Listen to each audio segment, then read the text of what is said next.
Une humble femme de ménage garde un secret qui pourrait détruire le mariage le plus luxueux de l'année. Lorsqu'elle brise le silence devant l'autel, le marié millionnaire annule tout immédiatement. Ce qu'elle a révélé a changé leur vie pour toujours. Le silence dans l'église de la Madeleine était assourdissant. 200 invités retenaient leur souffle tandis qu'Hélène Morin, ses mains tremblantes et son uniforme de travail froissé, se levait lentement du dernier banc. Ces mots résonnèrent comme un coup de tonnerre dans la nef majestueuse. « Arrêtez, ce mariage ne peut pas continuer. » L'écho de sa voix traversa chaque recoin du lieu sacré. Les murmures se propagèrent comme des ondes parmi les assistants vêtus de haute couture. Valentine Delaunay, rayonnante dans sa robe de mariée de créateur, se retourna brusquement vers l'interruption, les yeux brillants d'indignation. « Comment cette femme ose-t-elle interrompre mon jour parfait ?» cria Valentine, la voix brisée par la rage. « Faites-la sortir immédiatement. » Richard de Saint-Florent, le marié millionnaire, pâlit en reconnaissant Hélène. Ses genoux semblaient sur le point de céder.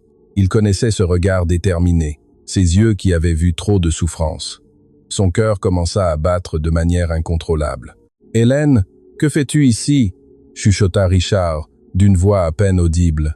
La vieille femme de ménage s'avança dans l'allée centrale d'un pas ferme, ignorant les regards de mépris et les commentaires blessants des invités de la haute société. Chaque pas résonnait comme un coup porté à sa propre dignité, mais elle était allée trop loin pour s'arrêter. « Je viens dire la vérité que cet homme dissimule depuis des années », déclara Hélène, la voix tremblante mais inébranlable. « La vérité sur qui il est réellement et ce qu'il a fait à ma famille. » Les invités s'agitèrent, mal à l'aise sur leurs bancs.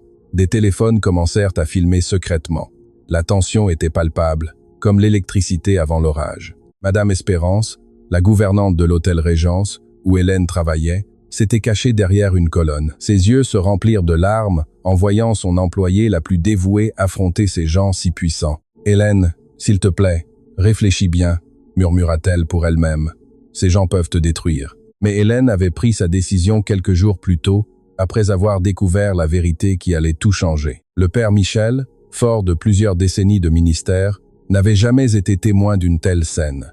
Ses mains tremblaient sur le livre sacré, alors qu'il observait le drame se dérouler. « Madame, s'il vous plaît, ce lieu est sacré », intervint doucement le prêtre. « Si vous avez quelque chose à dire, nous pourrions être en parler en privé. »« Non », l'interrompit Hélène avec une force qui la surprit elle-même. « J'ai gardé le silence trop longtemps. J'ai nettoyé en silence. J'ai travaillé dans l'ombre. J'ai subi des humiliations, mais c'est terminé. » Valentine s'approcha, furieuse, sa robe ondulant comme les ailes d'un ange vengeur. « Sécurité, sortez cette folle d'ici !» cria-t-elle. « Elle gâche le jour le plus important de ma vie. Le jour le plus important de ta vie est bâti sur des mensonges. » répliqua Hélène en la fixant droit dans les yeux. « Et si tu l'épouses sans savoir la vérité, tu seras complice d'une injustice qui dure depuis bien trop longtemps. » Richard retrouva enfin sa voix, bien qu'elle fût brisée et désespérée. « Hélène, s'il te plaît, ne fais pas ça. Nous pouvons parler en privé.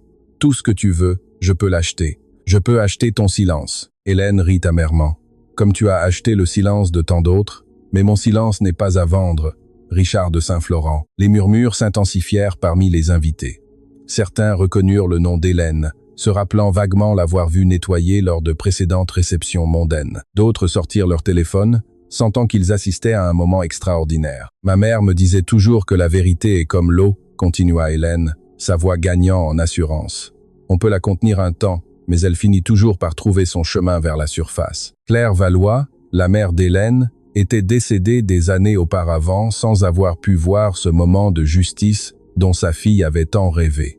Mais Hélène sentait sa présence et sa force couler dans ses veines. Sébastien Tissot, l'assistant personnel de Richard, observait la scène depuis un coin de la nef, le visage blême. Il savait exactement ce qu'Hélène s'apprêtait à révéler.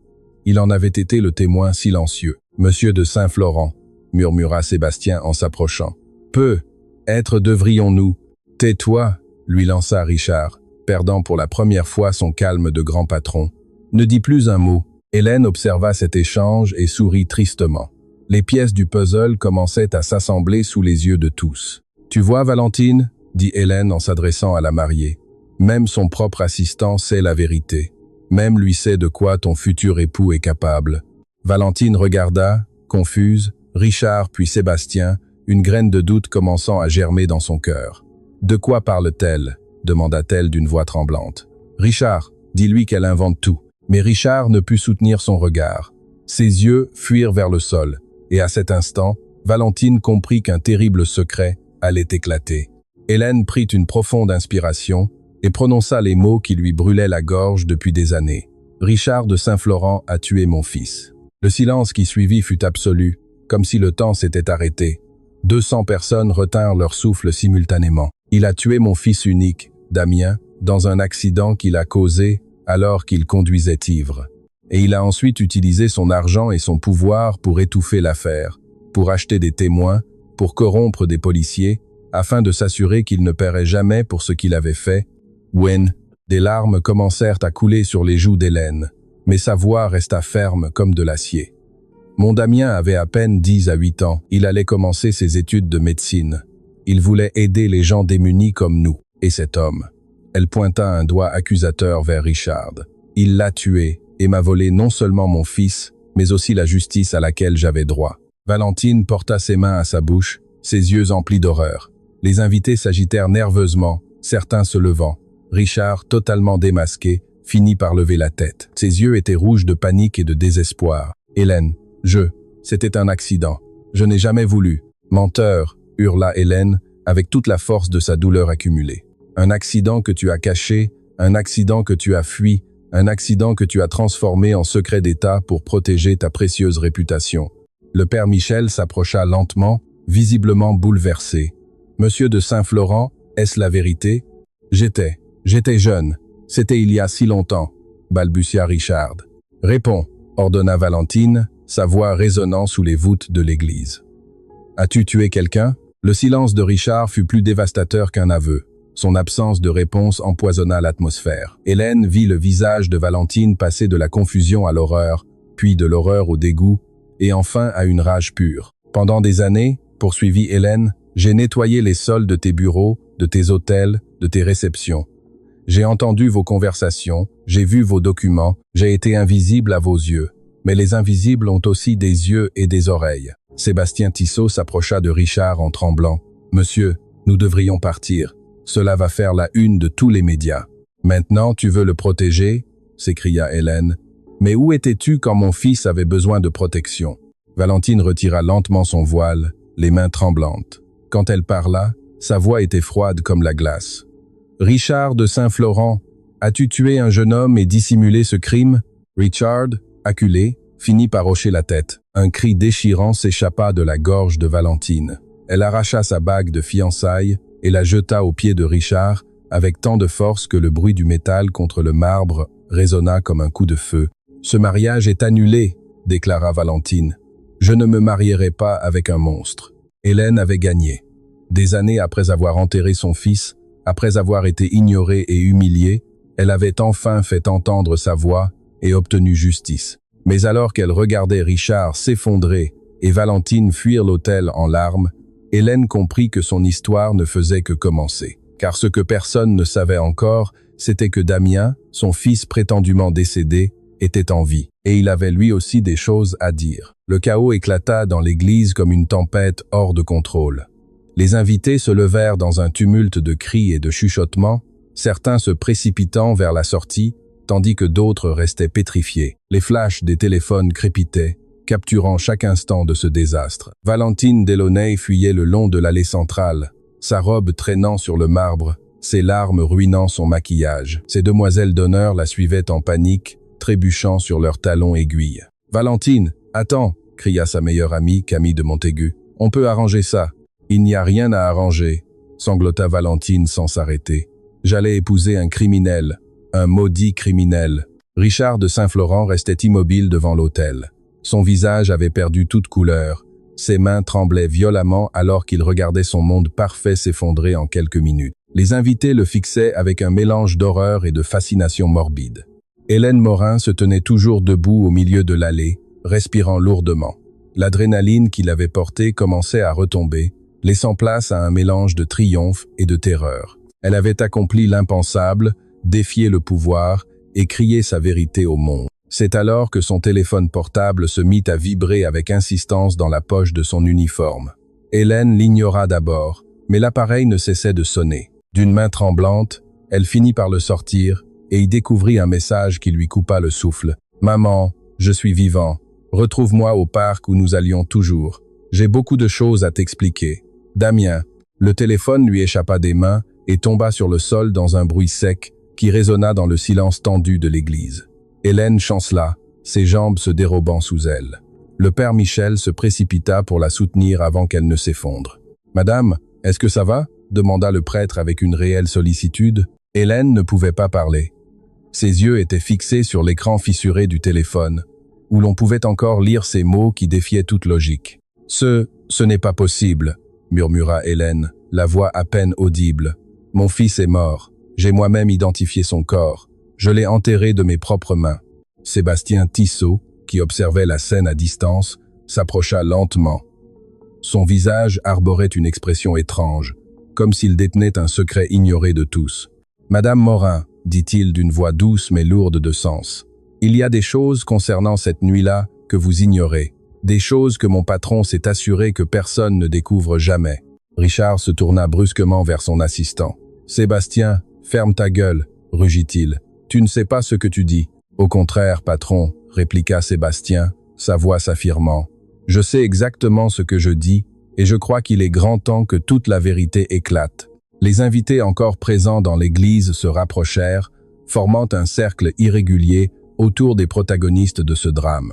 Parmi eux se trouvait Fernand Castel, l'un des partenaires financiers les plus importants de Richard, qui avait commencé à tout enregistrer avec son téléphone. « Sébastien, je t'en prie, » supplia Richard, son arrogance s'étant totalement évanouie. « Pense à ta famille, à ton travail, à tout ce que tu peux perdre. »« J'ai déjà trop perdu en gardant vos secrets, » répliqua Sébastien. « Ma conscience m'empêche de dormir depuis des années. » Hélène se redressa lentement, soutenue par le père Michel. Ses yeux se fixèrent intensément sur Sébastien. « Que sais-tu de mon fils ?» demanda-t-elle, d'une voix qui fendit l'air. « Que lui est-il réellement arrivé ?» Sébastien prit une profonde inspiration. « Votre fils n'est pas mort dans l'accident, Madame Morin. Il a été gravement blessé. Il est tombé dans le coma, mais il n'est pas mort. » Le silence qui suivit fut si profond qu'on aurait pu entendre les battements de cœur des personnes présentes. « Mensonge !» cria Hélène. « J'ai vu son corps. Je l'ai enterré. » « Vous avez vu le corps d'un autre jeune homme du même âge, » poursuivit Sébastien, les mots sortant comme une avalanche. « Mon patron a corrompu le médecin légiste, le directeur de l'hôpital et les policiers. Ils se sont arrangés pour vous faire identifier un autre garçon décédé cette nuit-là, dans un autre accident. » Hélène vacilla à nouveau. La réalité sur laquelle elle avait bâti sa vie s'effondrait comme un château de cartes. « Pourquoi ?» chuchota-t-elle. « Pourquoi faire une chose aussi monstrueuse ?»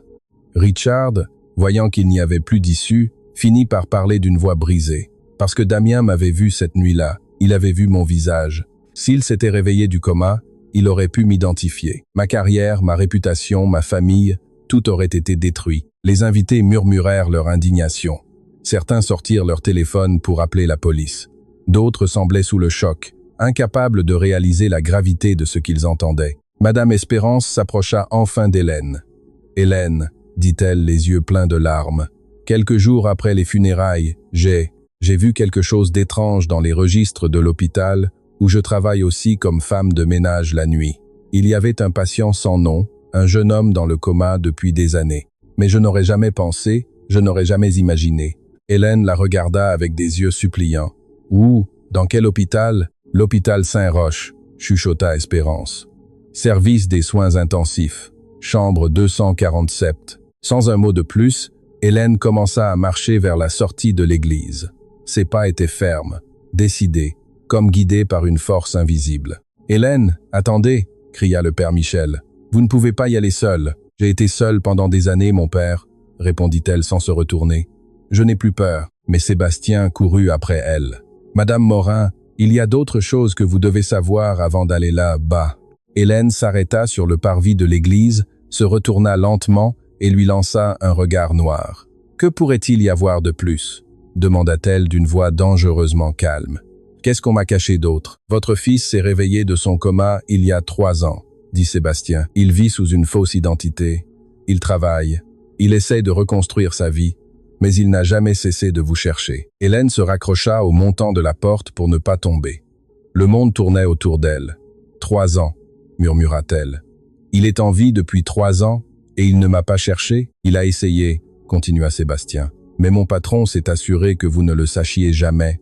Chaque fois que Damien s'approchait de vous, Richard utilisait ses relations pour vous séparer. Il a fait croire à votre fils que vous l'aviez oublié, que vous aviez refait votre vie. Une rage volcanique s'alluma dans les yeux d'Hélène. Tu as fait croire à mon fils que je l'avais abandonné? Richard, resté en retrait, explosa enfin. J'ai fait ce que je devais faire pour me protéger. J'étais jeune, j'avais toute la vie devant moi. Je ne pouvais pas laisser un accident ruiner tout ce que j'avais bâti. Un accident que tu as causé, hurla Hélène. Un accident pour lequel tu n'as jamais payé, et en plus tu as séparé une mère de son fils. Les quelques invités restants observaient la scène avec un mélange d'horreur et de fascination. Certains commençaient à s'esquiver, mal à l'aise face à l'intensité de la confrontation. Camille de Montaigu s'approcha timidement. « Excusez-moi, madame », dit-elle en s'adressant à Hélène. « Est-il vraiment certain que votre fils est en vie ?» Hélène la regarda, les yeux pleins de larmes qu'elle refusait de laisser couler. « C'est ce que je vais découvrir », répondit-elle avec détermination. « Et si c'est vrai, si mon Damien est en vie, alors cet homme, elle pointa à Richard, payera non seulement pour avoir failli le tuer, mais aussi pour nous avoir volé des années de vie commune. » Fernand Castel s'approcha d'Hélène. « Madame Morin, je suis journaliste en plus d'être homme d'affaires. Cette histoire doit être révélée au grand jour. Me permettez-vous de vous accompagner à l'hôpital ?» Hélène l'observa un instant. « Pourquoi m'aideriez-vous ? » « Parce que je fais des affaires avec Richard de Saint-Florent depuis des années, » répondit Fernand. « Et s'il est capable de cela, de séparer une mère de son enfant, alors Dieu sait de quoi d'autre il est capable. Les gens doivent savoir qui il est vraiment. » Richard s'approcha, désespéré. « Fernand, s'il te plaît, pense à tous les emplois que je génère, à toutes les familles qui dépendent de mes entreprises. Si cela s'ébruite, maintenant, tu te soucies des familles ?» l'interrompit Fernand avec mépris. « Où était cette préoccupation lorsque tu as détruit la famille de cette femme ?» Hélène observa cet échange et ressentit quelque chose qu'elle n'avait pas éprouvé depuis des années, de l'espoir. Pour la première fois depuis la prétendue mort de Damien, elle n'était plus totalement seule. Sébastien s'approcha de nouveau d'Hélène. « Madame Morin, il y a encore une chose. »« Quoi encore ?» demanda Hélène, incertaine de ce que son cœur pouvait encore endurer. « Votre fils sait que vous travaillez dans ses réceptions. Il essaye de vous approcher depuis des mois. En fait, » Sébastien hésita. « Parle, » ordonna Hélène. « Il était devant l'église aujourd'hui. Il attendait le bon moment pour se montrer. » Hélène se précipita vers la sortie comme si sa vie en dépendait. Ses pas résonnèrent sur le parvis en pierre tandis que les passants s'écartaient. Arrivée en haut des grandes marches, elle s'arrêta net. Là, au bas des escaliers, se tenait un jeune homme aux cheveux sombres et au regard si familier. Il avait des cicatrices sur le visage, séquelles de l'accident, mais ses yeux étaient indéniablement ceux de Damien. « Maman », dit le jeune homme d'une voix brisée. Hélène porta ses mains à sa poitrine. Son cœur battait si fort qu'elle crut qu'il allait éclater. « Damien », chuchota-t-elle, « c'est vraiment toi ?» Le jeune homme monta lentement les marches. Lorsqu'il fut assez proche, Hélène put distinguer la cicatrice sur son front, celle-là même qu'elle avait remarquée le jour de sa naissance, après un accouchement difficile. « C'est moi, maman », dit Damien, les larmes coulant librement sur ses joues. « Pardonne-moi de ne pas être venu plus tôt. Je croyais que tu ne voulais plus de moi. » Hélène ne put se retenir davantage.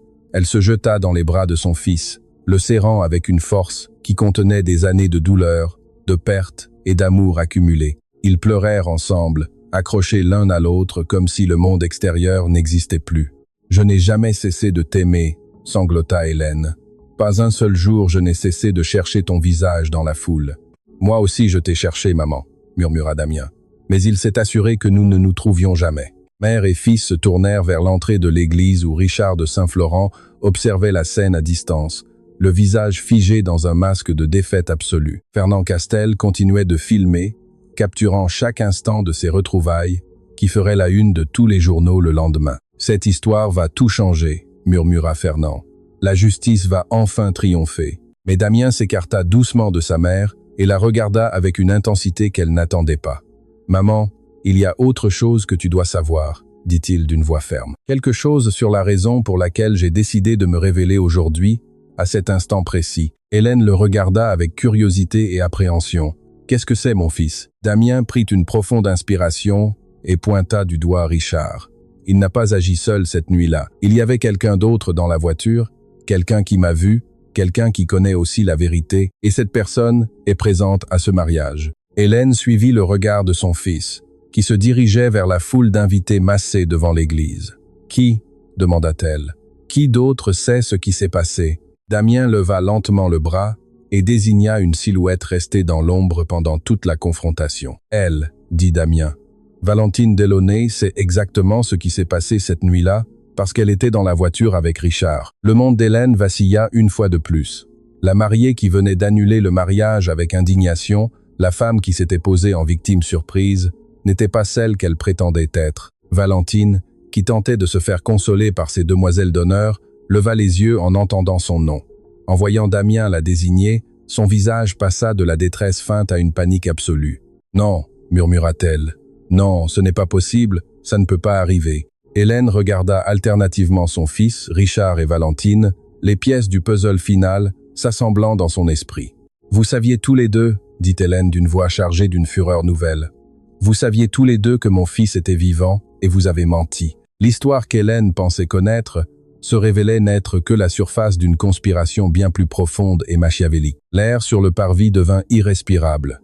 Les invités encore présents formèrent un cercle, captivés par le drame. Valentine Delaunay restait immobile, pétrifiée. Damien maintenait son doigt tendu vers elle. « Oui, maman » dit Damien, sa voix coupant le silence. Elle était là, elle a vu son fiancé me renverser et prendre la fuite. Et pendant toutes ces années, elle a prétendu ne rien savoir. Hélène sentit le sol se dérober sous ses pieds. « C'est un mensonge » hurla Valentine, désespérée. « Je ne savais rien, je viens de l'apprendre, comme vous tous. » Vraiment ? Damien fit un pas vers elle, montrant les cicatrices de son visage.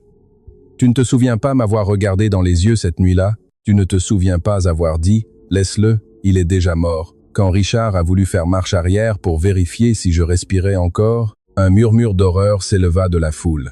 Plusieurs invités enregistraient chaque seconde de cette confrontation. Valentine recula de quelques pas sur les marches de pierre. « Tu ne peux pas prouver ça » bégaya-t-elle. « Il n'y avait pas de témoin, pas de caméra. »« Tu en es sûr » intervint Sébastien Tissot en s'approchant. « Parce que j'ai quelque chose qui pourrait t'intéresser. » Sébastien sortit lentement un téléphone portable de sa veste. « Pendant des années, mon patron m'a ordonné de conserver des preuves de tout en guise d'assurance vie. Des enregistrements de conversations, des photographies, des documents officiels. J'ai même un enregistrement audio de cette nuit-là, quand vous êtes revenu au bureau de Richard juste après l'accident. » Richard de Saint-Florent pâlit à l'extrême. « Sébastien, ne fais pas ça, » menaça-t-il d'une voix sourde. « Tu connais les conséquences si tu me trahis. »« Vos menaces ne m'importent plus, » répliqua Sébastien d'une voix ferme. « J'ai vécu avec cette culpabilité trop longtemps. » Il appuya sur lecture. Aussitôt, la voix de Richard, plus jeune mais reconnaissable, résonna, mêlée à des sanglots féminins en arrière-plan. L'enregistrement était ancien, mais les mots étaient d'une clarté dévastatrice. Voix de Richard. « Valentine, arrête de pleurer. Personne ne nous a vus. » Voix de Valentine. « Mais on l'a renversé. Richard, ce garçon est peu être mort. » Voix de Richard. « Justement, il est peu être mort. Nous n'en savons rien, et moins nous en saurons, mieux ce sera pour nous. » Voix de Valentine. « Et si quelqu'un nous a vus, s'il y a des témoins ?» Voix de Richard. « Il n'y en a pas. Et même s'il y en avait, ma famille a les contacts nécessaires. L'argent règle tout, Valentine. Absolument tout. » Le silence qui suivit fut de plomb. Valentine cacha son visage dans ses mains, mais le mal était fait. Son propre enregistrement l'avait condamné. Hélène regarda cette femme qui avait joué les victimes et ressentit une colère noire. « Pendant des années, dit-elle d'une voix calme mais terrifiante, j'ai nettoyé après vos fêtes. Je vous ai entendu parler de charité, de générosité, de bonté. » Elle s'approcha d'elle. « Sais-tu ce que c'est de se réveiller chaque matin en pensant que son fils est mort, de vivre avec un vide que rien ne peut combler, de travailler en silence, invisible, pendant que les personnes qui ont détruit ta vie célèbrent leur bonheur sous tes yeux ?» Valentine ne pouvait soutenir son regard. « J'étais si jeune, » balbutia-t-elle. « J'avais peur. Richard m'a dit que si nous parlions, nous irions tous les deux en prison. »« Lesto, tu étais complice » s'écria Damien. « Tu n'étais pas une victime effrayée, tu as participé activement à la dissimulation. » Fernand Castel s'approcha avec son téléphone. « Mademoiselle Delaunay, est-ce bien votre voix sur cet enregistrement ?» Valentine chercha une issue du regard. En vain. Ces demoiselles d'honneur s'éloignèrent d'elle avec dégoût. Camille de Montaigu fut la première à rompre le silence. « Valentine, c'est vrai ? Tu as vraiment été complice de ça ?»« Camille, Je t'en prie, tu me connais, supplia Valentine. Mais tu l'as fait, l'interrompit Camille, les larmes aux yeux. Et tu as menti pendant des années. Tu as prétendu être mon ami, être quelqu'un de bien. Tu faisais semblant de ne rien savoir quand nous voyions cette dame nettoyer chez nous. Hélène ressentit un pincement au cœur en réalisant que ces jeunes femmes l'avaient vue pendant des années, sans jamais lui accorder un regard, la considérant comme faisant partie du décor. Le père Michel s'approcha. « Mon enfant, dit-il à Valentine, la vérité finit toujours par triompher. Si vous avez quelque chose à confesser, c'est le moment de libérer votre conscience. » Sébastien, pour couper court à toute hésitation, lança un second enregistrement. Voix de Valentine. « Richard, et si ce garçon se réveille du coma, s'il se souvient de nous ?» Voix de Richard. « Il ne se réveillera pas. Et s'il le fait, je m'assurerai que personne ne le croit. J'ai des médecins, des policiers et des juges dans ma poche. Ce gamin n'est rien. Sa mère est une simple femme de ménage. Qui va croire sa parole contre la mienne ?» Voix de Valentine. « Mais s'il parle aux médias ?» Voix de Richard. « Les médias publient ce que je les autorise à publier. Et s'il devient un vrai problème, il y a d'autres moyens de faire taire les gens. » Cette seconde preuve fut décisive. Plusieurs invités commencèrent à s'éloigner, effrayés par la tournure des événements. Hélène se tourna vers Richard. « D'autres moyens de faire taire les gens ?» répéta-t-elle. « Tu nous menaçais, mon fils et moi, avant même de savoir s'il allait survivre ?» Richard, acculé, perdit toute contenance. « C'était un accident. Je protégeais seulement mon avenir. »« Ton avenir au détriment de nos vies, » rétorqua Hélène. « Tu as séparé une mère de son fils.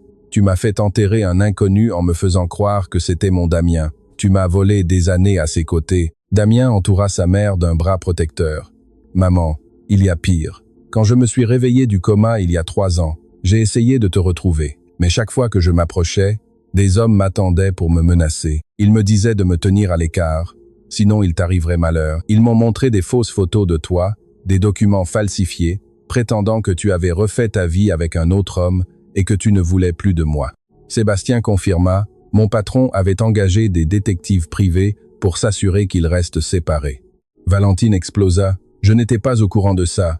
Richard m'avait dit qu'il était mort à l'hôpital. » Damien la regarda avec mépris. « Vraiment? Alors explique-moi pourquoi, il y a 6 mois, quand j'ai réussi à m'approcher de l'hôtel Régence où ma mère travaillait, tu étais là, je t'ai vu parler avec Richard. Quand il m'a désigné du doigt, tu as hoché la tête et tu es parti immédiatement. » Valentine recula comme si elle avait été giflée. « Ce n'est pas vrai. Tu m'as vu, Valentine. Tu m'as reconnu.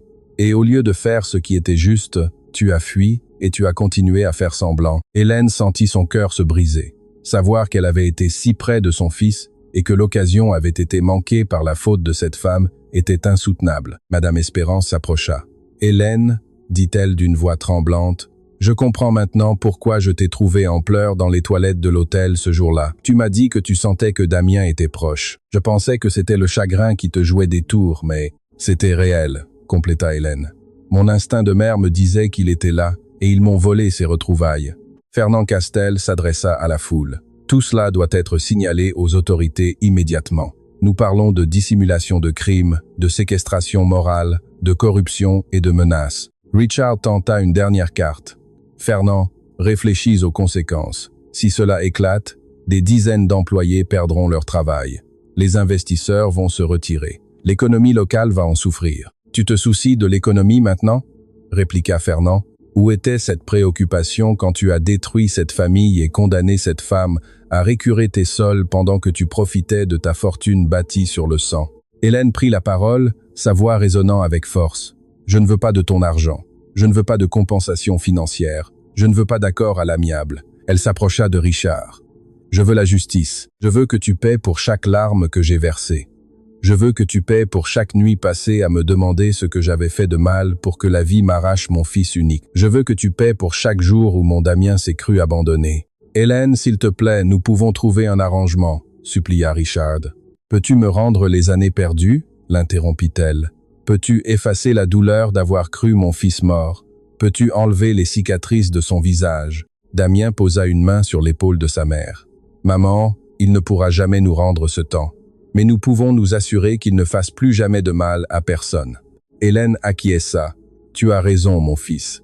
Il est temps que la justice fasse son travail. » Elle se tourna vers Valentine qui tentait de s'esquiver. « Et toi, Ne pense pas t'en sortir ainsi. Ton silence est aussi criminel que ses actes. Ta complicité a prolongé notre calvaire. » Valentine s'arrêta, les épaules secouées de sanglots. « Madame Morin, je suis tellement désolé. Si je pouvais changer le passé. »« Tu ne le peux pas, » coupa Hélène, « et les excuses ne réparent pas des vies brisées. » Le père Michel s'approcha. Confesser ses fautes est le premier pas, mais la véritable pénitence consiste à faire face aux conséquences de ses actes. Sébastien rangea son téléphone. « Madame Morin, j'ai d'autres preuves en ma possession. Des documents officiels, des enregistrements financiers, des pots de vin, tout ce qu'il faut pour qu'il soit condamné. » Hélène ressentit une lueur d'espoir. Mais Damien lui chuchota alors à l'oreille des mots qui la figèrent sur place. « Maman, il y a une dernière chose que tu dois savoir. Quelque chose qui va changer tout ce que nous pensions de cette nuit-là. » Hélène le regarda avec appréhension. « Quoi encore, mon fils ?» Damien prit une inspiration et fixa Richard et Valentine. L'accident n'était pas un accident. Ils m'ont renversé délibérément cette nuit-là, et j'en ai la preuve. Les mots de Damien tombèrent comme un coup près. Le silence qui suivit fut total. « Délibérément » murmura Hélène. « Qu'est-ce que tu veux dire ?» Damien regarda Richard et Valentine, tous deux livides. « Cette nuit-là, maman, je ne me promenais pas par hasard dans cette rue. J'avais reçu un appel anonyme me demandant de me rendre au Café d'Opale, sous prétexte qu'on avait des informations sur un travail pour financer mes études. » Hélène fronça les sourcils, se rappelant que Damien cherchait effectivement un emploi à l'époque. « L'appel venait d'une jeune femme, » poursuivit Damien. « Elle m'a dit qu'il y avait une opportunité très bien payée, mais que je devais m'y rendre le soir même, à une heure précise. »« C'est ridicule !» s'écria Valentine d'une voix tremblante. « Pourquoi aurions-nous fait une chose pareille ?» Damien sortit un vieux téléphone portable de sa poche. « Parce que j'ai conservé ce téléphone. Et quand je me suis réveillé du coma, j'ai vérifié le dernier appel reçu. Il afficha le numéro à l'écran. Sébastien s'approcha pour regarder. Son visage se décomposa. C'est le numéro personnel de Valentine. Celui qu'elle utilisait il y a des années. » Valentine se prit la tête à deux mains. « Non, ce n'est pas possible. J'ai perdu ce téléphone il y a longtemps. »« Tu l'as perdu ?» répliqua Damien. « Ou tu l'as jeté après m'avoir tendu un piège ?» Hélène se sentait sombrer dans un cauchemar encore plus sombre. « Mais pourquoi ?» demanda-t-elle, la voix brisée. « Pourquoi s'en prendre à mon fils? Il ne vous connaissait même pas. »« Si, maman, je connaissais leur secret. » La foule retint son souffle. « Quelques jours avant l'accident, j'avais trouvé un emploi temporaire d'agent d'entretien de nuit dans les bureaux de l'entreprise de Richard. Une nuit, alors que je nettoyais les bureaux de la direction, j'ai surpris une conversation téléphonique très étrange. Richard parlait de transférer d'importantes sommes d'argent vers des comptes à l'étranger. Il mentionnait des noms de politiciens, de juges et de hauts fonctionnaires. Les murmures s'intensifièrent. Fernand Castel continuait de filmer, comprenant la portée de ces révélations. « Au début, je n'y ai pas prêté attention, » continua Damien. « Mais ensuite, j'ai entendu ton nom, maman. » Hélène sursauta. « Mon nom ?» Richard disait à son interlocuteur. La femme de ménage, Hélène Morin, pose trop de questions sur les documents qu'elle trouve dans les corbeilles. Nous devons la faire taire ou trouver un moyen de la discréditer. Le monde d'Hélène vacilla. Elle se souvint avoir mentionné à des collègues la présence de documents suspects comportant d'importantes sommes d'argent et des noms connus. Les jours suivants, j'ai décidé d'enquêter, expliqua Damien. J'ai pris des photos de plusieurs documents avec mon ancien téléphone. Des fausses factures, des preuves de blanchiment d'argent et de corruption. Il montra l'écran de son ancien appareil où l'on distinguait des documents officiels. Richard explosa. « C'est un mensonge. Ce garçon invente tout pour se venger. »« Vraiment ?» Damien sourit amèrement. « Sébastien, dis-leur à quoi servaient ces documents. » Sébastien prit la parole. « Mon patron dirigeait un vaste réseau de blanchiment d'argent impliquant des dizaines de fonctionnaires. Les documents photographiés par Damien contenaient les preuves de ces transactions illégales. Les invités s'agitèrent. Certains passaient déjà des appels téléphoniques à leurs avocats ou à des contacts de presse. Hélène regarda son fils avec fierté et inquiétude. « Pourquoi ne m'as-tu rien dit, Damien ? » ?»« Pour te protéger, maman. Je savais que s'il découvrait ce que j'avais, il s'en prendrait à toi. Je voulais rassembler assez d'éléments pour les dénoncer en toute sécurité. » Valentine murmura, presque inaudible. « Nous ne savions pas que tu avais ces informations. »« Vraiment ?» répliqua Damien. « Alors explique-moi pourquoi. La veille de l'accident, quelqu'un s'est introduit chez nous et a fouillé ma chambre. Les copies papier de ces documents, que j'avais cachés sous mon matelas, avaient disparu. » Hélène porta sa main à sa bouche. Elle se souvint avoir trouvé la porte d'entrée forcée à l'époque, mais elle avait pensé à un cambriolage ordinaire. Ce n'étaient pas des voleurs ordinaires, maman. C'étaient des hommes envoyés par Richard. Mais ils ignoraient que j'avais conservé les copies numériques sur mon téléphone. Richard, acculé, tenta une dernière défense. Même si cela était vrai, cela ne prouve pas que l'accident était intentionnel.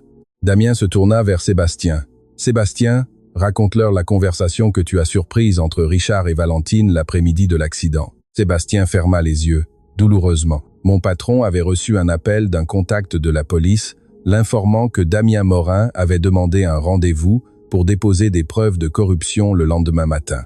La foule retint son souffle. « Qu'a fait Richard de cette information ?» demanda Fernand Castel. « Il a immédiatement réuni Valentine dans son bureau, » poursuivit Sébastien. « J'étais dans la pièce d'à côté. Valentine a suggéré de faire disparaître Damien avant qu'il ne puisse parler. Ils ont planifié de maquiller cela en accident de la route. » Valentine secoua la tête, paniquée. « C'est faux, je n'ai jamais dit ça. » Sébastien relança un enregistrement sur son téléphone.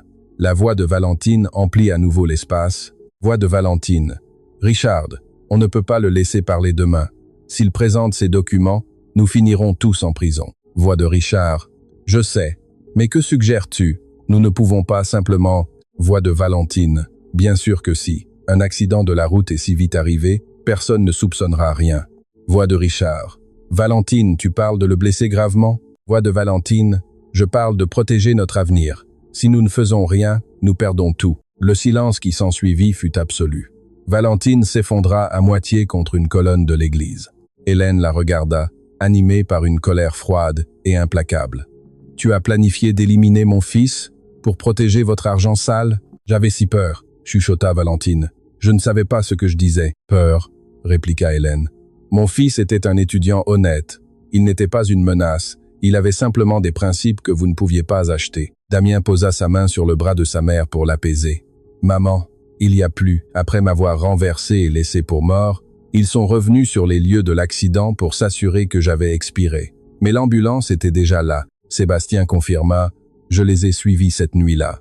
J'ai vu Richard descendre de voiture pour vérifier, mais le périmètre était déjà bouclé par la police. C'est alors qu'ils ont activé leur plan de rechange et utilisé leurs relations pour falsifier les rapports de police et usurper l'identité du corps à la morgue. » Hélène ferma les yeux, accablée par la cruauté de la vérité. « Pendant toutes ces années, j'ai pleuré sur la tombe d'un inconnu, alors que vous saviez que mon fils était vivant à l'hôpital. Pire encore, maman, » dit Damien. « Quand je me suis réveillé, on m'a dit que ma famille avait été prévenue mais qu'elle ne voulait pas venir. Richard avait soudoyé le personnel de l'hôpital pour intercepter toutes les communications, » expliqua Sébastien. Le père Michel s'approcha des coupables. « Ce que vous avez fait dépasse l'entendement. Séparer une mère de son fils et lui faire croire qu'il est mort est d'une cruauté sans nom. » Richard s'effondra sur les marches de l'hôtel. « Nous ne voulions pas aller si loin. Nous voulions seulement protéger nos affaires. »« Vos affaires !» s'écria Hélène. « Vous avez détruit nos vies pour de l'argent. » Damien s'agenouilla devant Richard. « Sais-tu ce que c'est de te réveiller sans mémoire, de demander après ta mère et de t'entendre dire qu'elle t'a rejeté ?» Richard ne put répondre. « Mais le plus important, » reprit Damien en se relevant et en prenant la main de sa mère, « c'est que vous ne pouvez plus nous nuire. La vérité est là. » Fernand Castel éteignit sa caméra. « Cette histoire va faire l'effet d'une bombe. Ce soir, la France entière saura qui vous êtes vraiment. » Dans un élan de désespoir, Valentine se jeta aux pieds d'Hélène. « S'il vous plaît, pardonnez-moi. J'étais jeune, j'étais amoureuse, je n'ai pas réfléchi aux conséquences. » Hélène la considéra avec un mélange de pitié et de dégoût. « Le pardon se mérite, il ne se mendie pas. Et vous avez encore un long chemin à faire avant d'espérer l'obtenir. » Damien chuchota de nouveau à l'oreille de sa mère. « Maman, il y a une dernière chose. Concernant la raison pour laquelle j'ai choisi ce jour précis pour tout révéler. » Hélène le regarda avec interrogation. « Parce que l'un des invités à ce mariage est le juge qui doit statuer demain sur le procès de Richard pour blanchiment d'argent. Je voulais m'assurer qu'il connaisse la vérité complète. » Les mots de Damien résonnèrent sous les voûtes de la cathédrale.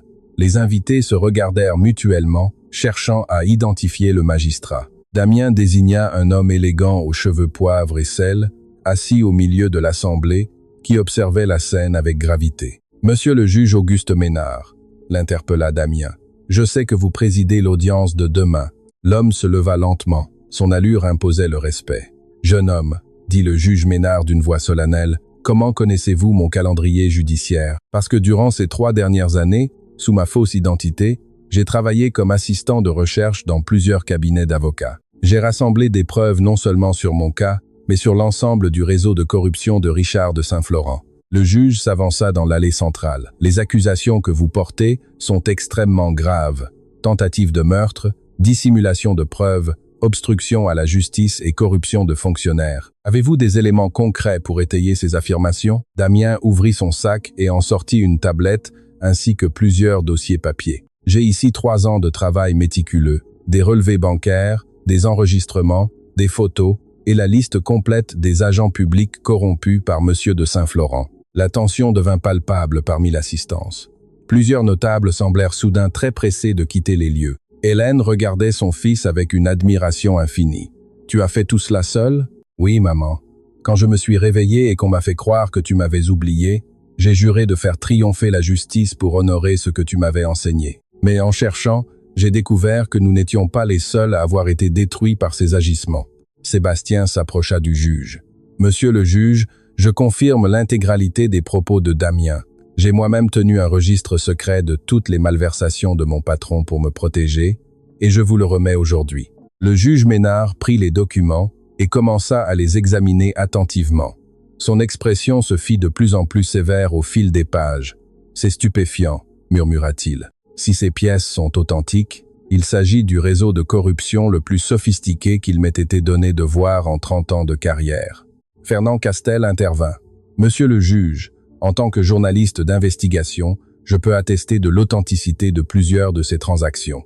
Mes propres enquêtes butaient sur ces mêmes noms depuis des années. » Le juge referma le dossier et se tourna vers Richard. « Monsieur de Saint-Florent, il semble que l'audience de demain prenne une tournure bien plus dramatique que prévu. » Richard tenta une dernière démarche. « Monsieur le juge, prenez en compte ma contribution à l'économie, les emplois que j'ai créés. » « Des emplois créés avec de l'argent sale, » répliqua le magistrat, « et une fortune bâtie sur la corruption. » Hélène s'avança avec dignité. « Monsieur le juge, je ne cherche pas la vengeance, mais je veux que justice soit faite pour mon fils et pour toutes les familles qui ont souffert à cause de cet homme. » Le juge la salua respectueusement. « Votre courage est exemplaire, Madame Morin. » Valentine s'approcha alors du groupe, les mains tremblantes. « Monsieur le juge, je veux tout avouer. Je ne peux plus vivre avec ce poids sur la conscience. » Richard la fusilla du regard. « Valentine, tais-toi. »« Non, Richard, c'est fini, » répliqua-t-elle en pleurant. « C'est moi qui ai passé cet appel pour attirer Damien dans ce piège. J'ai accepté de maquiller le crime. J'ai participé à tout. » Le juge l'observa. « Pourquoi avouer maintenant, mademoiselle Delaunay ? Parce que j'ai bâti ma vie sur le malheur d'une autre. » En voyant Hélène travailler chaque jour avec tant de dignité malgré sa peine, j'ai compris que je ne pouvais plus continuer à mentir. J'accepterai les conséquences de mes actes. » Hélène la regarda avec un mélange de tristesse et de gravité. « Tu ignorais vraiment qu'il avait survécu ? Richard m'avait assuré qu'il était décédé à l'hôpital, » répondit Valentine. « Quand Damien m'a interpellé à l'hôtel il y a 6 mois, je ne l'ai pas reconnu tout de suite à cause de ses cicatrices. Mais quand j'ai compris, j'ai paniqué et j'en ai parlé à Richard.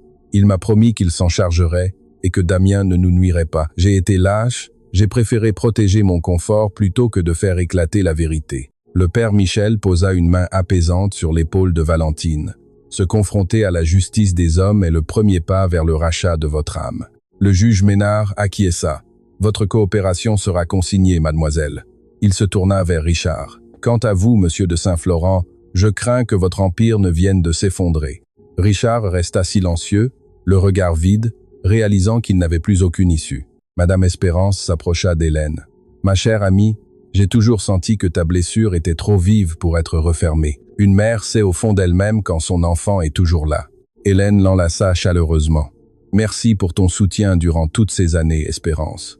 Grâce à toi, je n'ai pas perdu la raison. » Damien se tourna vers sa mère. « Maman, il y a encore une chose. Pendant ces 3 ans, j'ai découvert d'autres victimes de Richard. Des familles spoliées, des gens ordinaires broyés par son système. Notre action d'aujourd'hui va leur permettre d'obtenir justice à leur tour. » Le juge Ménard opina du chef. « C'est un travail d'utilité publique majeur que vous avez accompli, jeune homme. » Soudain, des bruits de pas pressés retentirent à l'entrée de la nef.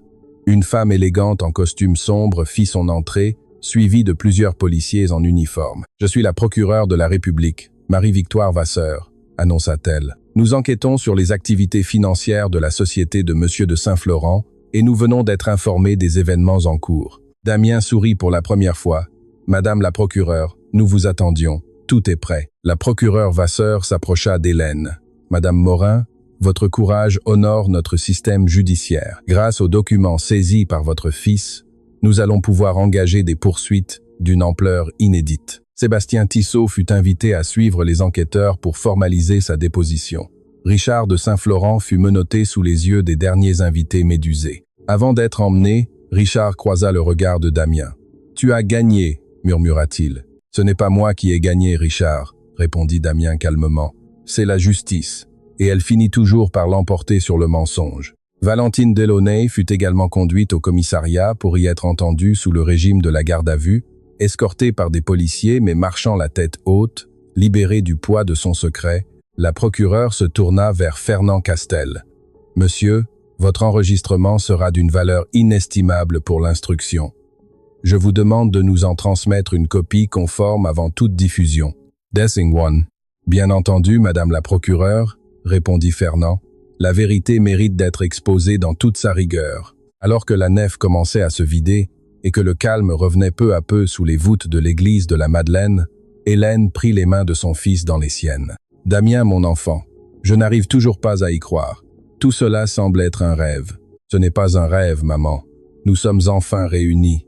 Et plus personne ne pourra nous séparer. »« Mais que vas-tu faire maintenant ?» demanda-t-elle avec tendresse. « J'ai mis de l'argent de côté grâce à mes travaux de recherche pour les cabinets d'avocats.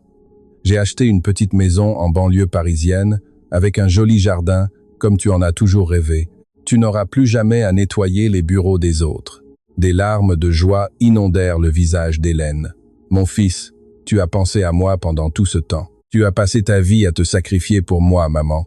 C'est à mon tour de prendre soin de toi. Et nous allons créer la Fondation Claire Valois, en mémoire de ma grand-mère, pour venir en aide aux familles victimes de abus de pouvoir et de corruption. » Le père Michel s'approcha pour leur donner sa bénédiction. « Allez en paix, mes enfants. Votre foi et votre amour mutuel ont triomphé des ténèbres les plus denses. » Damien regarda sa mère avec un sourire ému.